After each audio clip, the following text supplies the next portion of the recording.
damn, homie, why you want to be like that? God damn, homie, why you want to be like that? And it was worse than I thought. I'm talking about Michael Richards. I mean, that was ugly. Was what Michael expressed up there on stage, and the way he expressed it, the way it came from just the way he said it. I mean, the feeling, the soul, the anger, the fact, all that deep-seated stuff. Quite frankly, right time, right place, right circumstances. I could see that guy I saw up there in the lynch mob. I mean, he was talking about it, but I could actually see it, because that stuff came from deep within. You know, the way he was like, it was real. And I understand that, you know, most of us, with few rare exceptions, those balanced human beings among us who,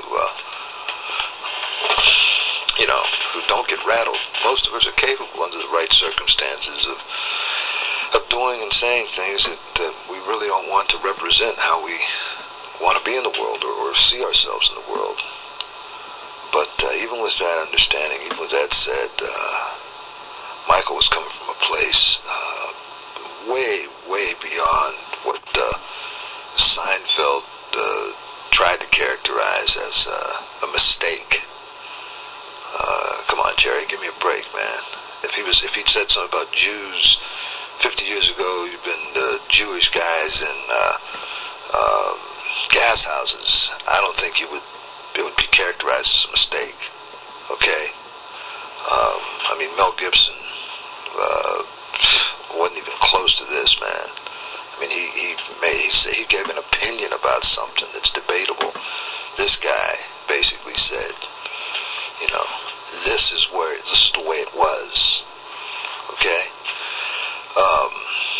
So even the idea of an apology, I mean, the apology ain't even about an apology. You know, what I saw was a man who has some very, very strong, deep-seated hate, resentment, disrespect. He has personal arrogance and potential for some serious violence.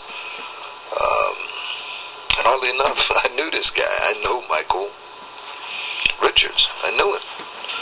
I won't say extremely well, but I knew him well enough. We were both students at Cal Arts at the same time, and we spent a fair amount of time dealing with each other. It was a small school, and I liked the guy, you know, and he liked me. There's no question. I mean, it was kind of that way. We got along pretty well. I remember one class in particular where we ended up being basically only two students. It was a class with a guy named Willits, who was a Bertolt Brecht scholar, and we were both real interested in that. And Michael was cool, man. I mean, the guy had, you know, he wore these long coats, and he always had he had creative, unique ways to say stuff. He's smart as hell, too. I remember telling my son, you know, once upon a time when I saw Michael on, it was a while back, my kid was younger, I saw Michael on Seinfeld, and I said, yeah, it's one of the guys that went to Cal Arts. I mean, there's a lot of guys, people, men and women that went there that went on to do things, but him I knew fairly well. And I told my son, yeah, he asked me about him. I said, yeah, he was cool. He was cool with me. Excuse me. But I gotta say, man, I saw today, Michael, either you changed a hell of a lot in terms of what I saw today, or I had no idea how much hateful stuff you were carrying, or capable of evolving into, you know, underneath that you had. Man, you just shocked the hell out of me.